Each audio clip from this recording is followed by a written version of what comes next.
DaVinci Resolve est une solution éditée par Blackmagic Design qui réunit dans un seul logiciel des outils professionnels de montage, d'étalonnage, de post-production et d'effets visuels.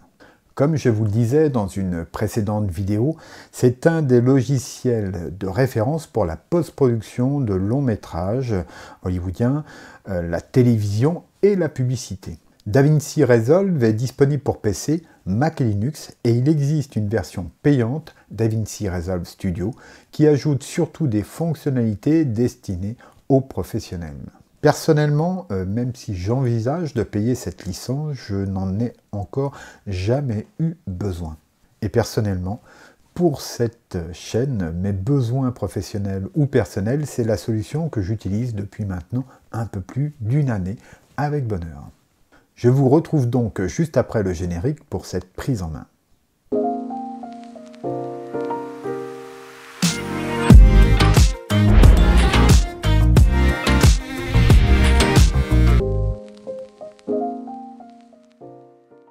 Disons-le tout de suite, ce n'est pas en une vidéo que l'on pourra faire le tour de DaVinci Resolve. Le logiciel regorge de fonctionnalités et d'outils dédiés qui peuvent aller vraiment très loin dans la post-production. Côté puissance requise par votre ordinateur, sachez qu'il est conseillé d'avoir une machine pas trop ancienne avec 16 Go de RAM conseillé et une carte graphique de type Nvidia GTX ou supérieure pour aider au calcul. J'ai personnellement réussi à le faire tourner en version 16.2 sur un PC i5 avec 6 Go de RAM et une GTX 950M. Ici, il faudra tout de même limiter les effets et transitions au minimum. Donc ici, dans cette vidéo, je vais vous présenter le logiciel, son interface et les principaux outils ainsi que sa configuration de base pour bien démarrer. Ce dernier point est très important car il est au démarrage souvent source de problèmes ou d'incompréhension. Je vous dirai donc comment fixer les choses pour gagner du temps et éviter les ennuis. Dans une prochaine vidéo, nous ferons un petit montage complet avec export comme j'ai pu le faire précédemment avec OpenShot et Shotcut.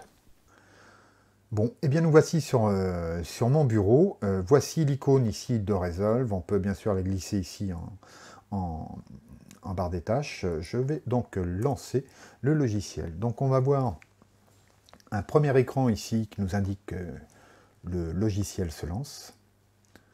Il va nous falloir attendre quelques instants. Je vais en profiter pour vous dire que dans ce tuto, l'interface du logiciel sera en anglais. Pourquoi? Mais parce que la plupart des tutos jusqu'à maintenant, enfin du moins jusqu'à il y a peu, étaient en anglais. Et pour suivre ces tutoriels et les appliquer dans ces réalisations, il était bien plus pratique de garder le logiciel en anglais. Alors, désormais, depuis quelques mois, il y a des tutos assez sympas qui existent en français. Ils sont encore peu nombreux, mais sachez que vous pourrez en tout cas passer l'interface du logiciel en français, tout en sachant que certaines parties restent non traduites. Voilà ce que je peux vous dire actuellement sur ce sujet. Alors là, on est arrivé dans l'écran de lancement du logiciel où on a le choix finalement d'ouvrir d'anciens projets comme on peut voir ici, ou de créer un nouveau projet, soit en cliquant ici sur cette icône, soit en cliquant ici sur New Project. Il faut savoir que DaVinci Resolve ne produit pas de fichiers en soi. Tout est enregistré ici dans une base de données. Donc moi je suis ici en installation par défaut. C'est donc une base de données locale. Pour les professionnels qui travaillent en réseau et en collaboratif opteront certainement plus pour ce type d'installation, mais là c'est assez simple. Donc voilà, donc soit j'ouvre un ancien projet comme ici, soit je lance un nouveau projet. Donc je vais double-cliquer ici, voilà, et automatiquement on se retrouve dans le logiciel, dans un projet qui pour l'instant ne comporte pas de titre, et on peut voir ici que nous sommes ici dans la page voilà, qui s'appelle Cut, qui est en fait une timeline de montage rapide.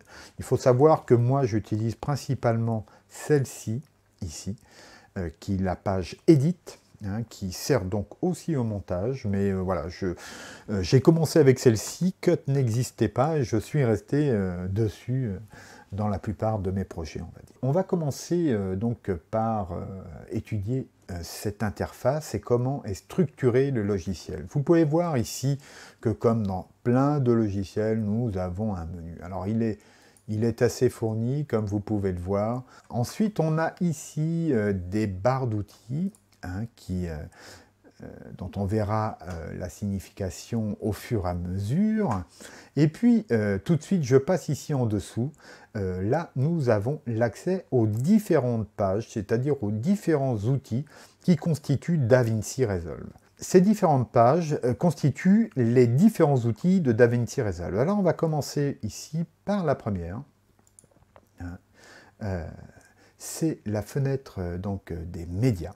C'est ici que nous allons pouvoir ajouter les fichiers vidéo, audio, images, etc. à notre projet. Donc on a ici un explorateur qui nous permet simplement, vous voyez, d'aller naviguer dans nos différents dossiers et puis de prendre voilà, des vidéos, voilà, des rushs et de les faire glisser ici dans notre chutier. Alors pour l'instant, on verra, il y a plein de sortes de types de chutiers. On peut faire des chutiers personnalisés, mais voilà, je peux faire glisser en tout cas mes différents éléments ici dans le chutier maître, le chutier master, et ça c'est valable bien sûr aussi bien pour voilà, des fichiers audio que des vidéos, voire voilà, des tas d'autres types de fichiers. Alors, on verra ça dans la prochaine vidéo, hein, peut-être plus en détail. Là, je vais passer un peu vite sur chacune des pages pour vous faire voir comment cela fonctionne. Alors, comme je vous le disais précédemment, c'est un logiciel d'aspect un peu complexe, c'est vrai, et à chaque fois, voilà, on a moult visualisations qui accompagnent chacun des écrans, ou chacune de nos actions. Donc là, je vais passer sur l'écran Cut. Vous pouvez voir que désormais, les fichiers que j'ai glissés dans mon chutier master apparaissent ici, et bien sûr, je pourrais aller les faire glisser ici, sur les pistes à ma disposition. Donc, on peut voir ici, voilà, je peux déplacer évidemment ces éléments. Donc ça, c'est pour la page Cut, qui est une interface de montage rapide. Bon, je ne m'arrêterai pas dessus non plus. On va par contre s'arrêter un peu plus dans la partie Edit, qui est l'interface de montage principale. Et je vais, en cliquant ici sur Media Pool, comme vous pouvez le voir, afficher à nouveau mon chutier. Donc là, on peut retrouver les fichiers qui le constituent. Donc si je clique ici 2 fois, j'en obtiens la prévisualisation ici. Et je peux par exemple le prendre, le faire glisser ici pour le déposer sur ma timeline. Alors, on verra tout à l'heure qu'il y a une chose importante, je le dirai à la fin de cette présentation, qu'il faut configurer ces projets en amont. Donc voilà, on prend ces fichiers, on les fait tout simplement glisser, déplacer comme ça, c'est aussi possible. Alors, je vais revenir en arrière, voilà. Je vais vous faire voir aussi une autre méthode. Vous voyez, quand je suis ici sur la prévisualisation, j'ai ici 2 petites icônes, c'est la vidéo ou le son. Si je clique ici, c'est tout. Si je prends ici cette icône, ça ne sera que la vidéo. Et si je prends ici que le son, ça ne sera que le son. Vous voyez, déjà ça c'est plutôt pratique parce que des fois on a besoin juste de l'image ou éventuellement juste du son.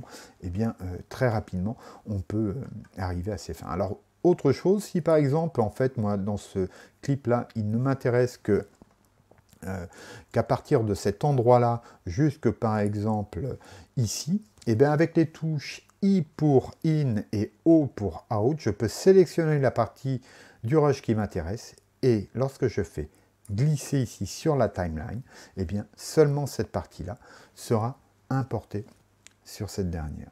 Voilà. Donc ça, c'est une petite présentation rapide. Alors, je vais ici, grâce à la molette de ma souris, zoomer Donc je fais Alt molette et je peux zoomer, dézoomer, vous voyez. Je peux mettre mon curseur ici, par exemple, et si je souhaite cutter ici, ben je peux faire un cut, vous voyez, au niveau du curseur, puisqu'il est magnétique. Hein. Vous avez la commande de magnétisme ici. Donc si je l'enlève, par contre, voilà, il n'est plus actif.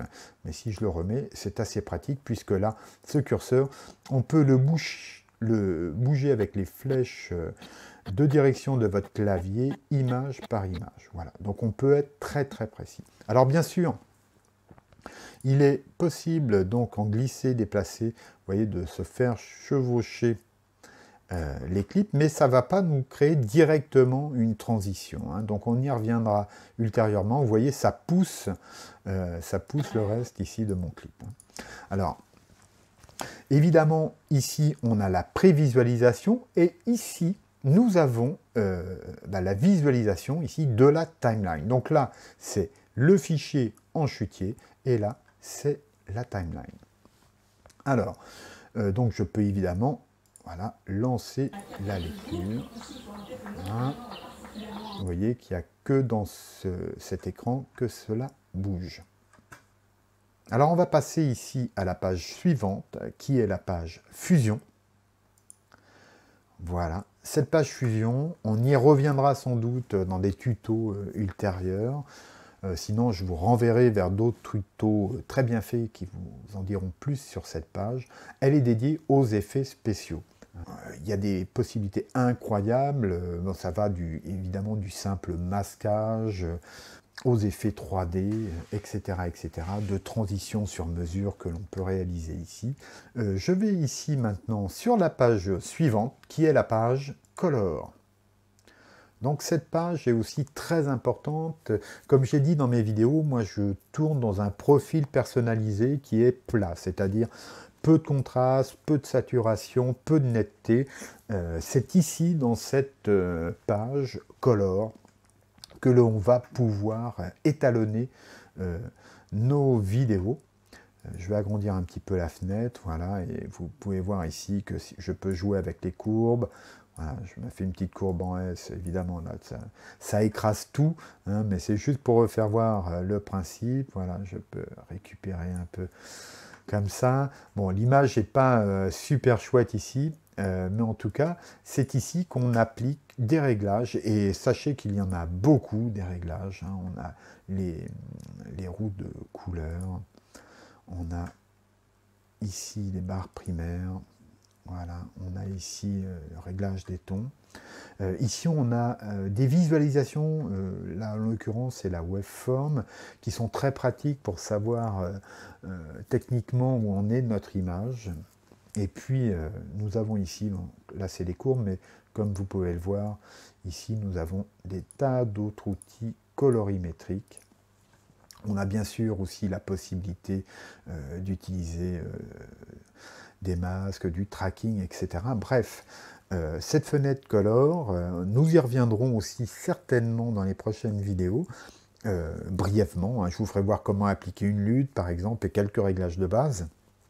Mais elle est très importante, et c'est ce qui fait aussi une des renommées de DaVinci Resolve chez les professionnels, car avec cet outil-là, c'est ici que seront réglés, on va dire, des grands films, par exemple, hein, qui seront étalonnés à partir de ces outils-là. Ça, c'était la page Color. Passons à la suivante, qui s'intitule Fairlight. Ça pourra rappeler des souvenirs à certains qui ont connu les synthétiseurs, enfin, et le matériel audio, il y a maintenant quelques dizaines d'années, hein, qui était assez mythique. Eh bien, tout simplement, la société Blackmagic Design a racheté Fairlight pour incorporer certains de ses produits dans DaVinci Resolve. Et donc, c'est avec, ici, dans cette interface, que nous pourrons appliquer des réglages audio, des plugins, des compressions, des égalisations, etc., etc., à nos pistes audio qui accompagnent nos clips vidéo. Donc là encore, il y a vraiment tous les outils pour régler au mieux, corriger dans certains cas l'audio de nos vidéos. Et puis enfin, la dernière page qui est ici, c'est la page Deliver, qui nous permet d'exporter le résultat de notre travail. C'est-à-dire qu'ici, on voit notre timeline, on voit qu'ici, c'est sélectionné sur cette durée-là. Et ici, vous avez des profils d'exportation. Donc si par exemple, je souhaite exporter cette vidéo pour YouTube, eh bien, je lui choisirai ici un nom, j'irai dire où le fichier doit s'enregistrer. Je pourrais choisir ici mon conteneur d'exportation et puis appuyer ici sur le bouton pour... Ah oui, il me demande un endroit pour l'enregistrement, donc je ne vais pas m'embêter. Et vous voyez, il me crée ici ce qu'il nomme un job, un travail de rendu, que je pourrais tout simplement exécuter en cliquant ici sur Start Render. Voici pour cette présentation succincte de l'interface de DaVinci Resolve. Vous voyez que c'est assez fourni, puisqu'à chaque fois on a des outils différents pour travailler sur des secteurs différents de notre vidéo. Ça peut être l'audio, la colorimétrie, les effets spéciaux, les outils de montage classiques ici même, les outils de montage rapide dans Cut, et puis la gestion des médias qui nous permet donc de gérer tous nos fichiers, qu'ils soient audio, vidéo, images fixes, etc., musique. C'est ici que nous pourrons les ajouter. Donc, à la différence des deux logiciels que j'ai présentés précédemment, on a quelque chose évidemment de plus complexe, mais qui jamais ne vous freinera dans les réalisations. Donc si vous voulez apprendre DaVinci Resolve, moi je vais vous faire voir quelques bases, et puis vous pourrez suivre les tutos suivants, et sinon je vous indiquerai les meilleurs en français et en anglais pour faire telle ou telle chose. Dans un avenir proche, il faut savoir qu'un projet se paramètre, et que je vais vous faire voir cela tout de suite, afin de réduire le risque d'erreur, d'augmenter aussi les performances du logiciel sur votre machine et de gagner du temps pour vos prochains projets. Alors, je clique ici sur la petite roue crantée qui me permet d'ouvrir donc les paramètres du projet.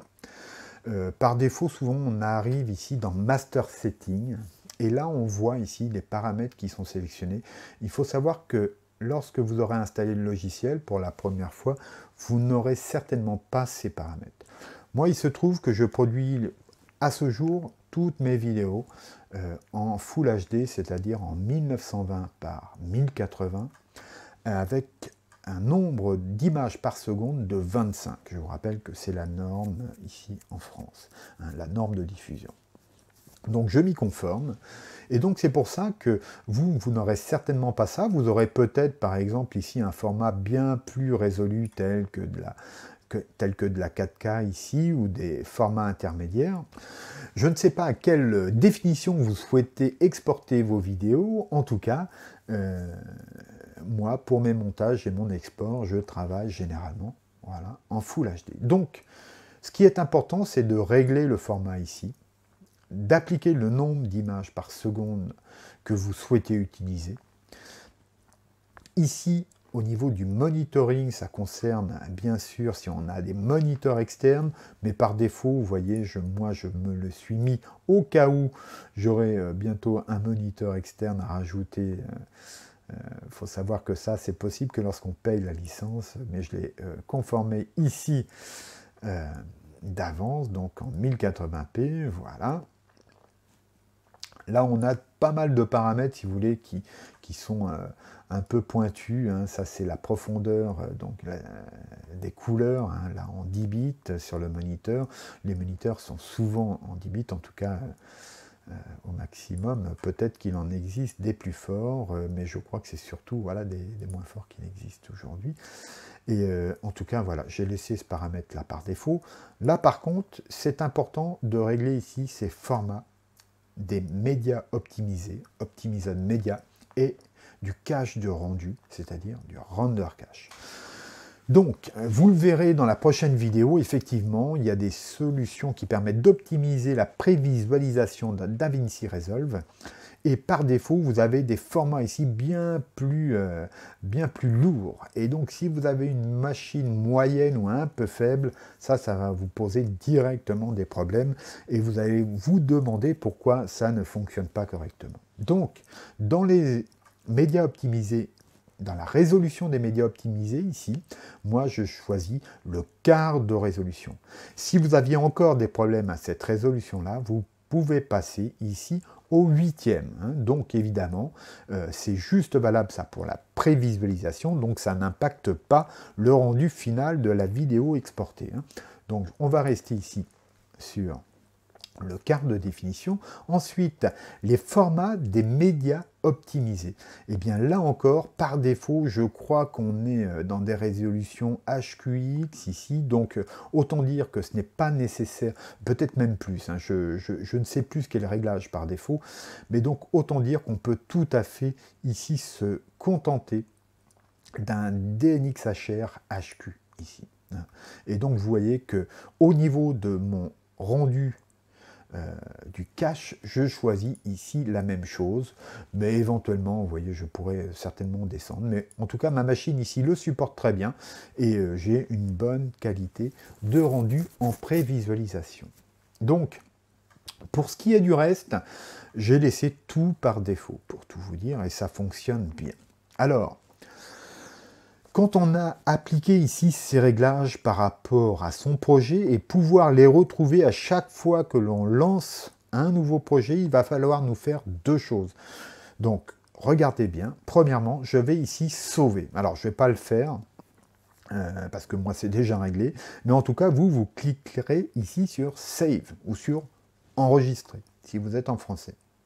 Et ensuite, vous irez ici dans Preset et vous voyez, vous avez ici maintenant les différents presets. Ça, c'est celui de votre projet en cours. Donc, ce premier projet que vous venez de régler. Eh bien, tout simplement, pour retrouver ces réglages dans chacun de vos nouveaux projets, pour gagner du temps, pour ne pas oublier les bons réglages, etc., eh bien, vous cliquez ici du bouton droit et vous faites Save as User Default Config. Sauver comme configuration par défaut. Et à partir de là, pour chacun de vos nouveaux projets, eh bien, vous repartirez avec les paramètres que nous avons définis ici. Voilà. Donc, je vous rappelle, on accède à cette fenêtre par cette petite roue crantée. Pour conclure cette vidéo, je voulais brièvement revenir sur les logiciels vidéo OpenShoot et Shotcut présentés précédemment. Je vous mets les liens ici ci-dessous. Pour dire qu'ils répondent à beaucoup de besoins standards et que leur simplicité est souvent dans ce cas un atout. Si j'utilise DaVinci Resolve au quotidien, c'est pour la passion de l'image et de la vidéo qui m'anime depuis de nombreuses années. C'est aussi pour moi l'occasion de me former à un outil professionnel qui peut répondre à de larges besoins. Donc libre à vous d'utiliser telle ou telle solution, l'important étant d'utiliser l'outil qui nous correspond. Pour ne pas rater la suite de cette prise en main de DaVinci Resolve, abonnez-vous ci-dessous, cela aidera beaucoup la chaîne. Et si vous avez apprécié, cliquez sur le petit pouce bleu, lui aussi ci-dessous, cela me fait toujours plaisir. Bien, si vous avez des questions, des remarques, les commentaires sont là pour ça, et j'aurai plaisir à vous répondre. Je vous dis donc à bientôt, au revoir.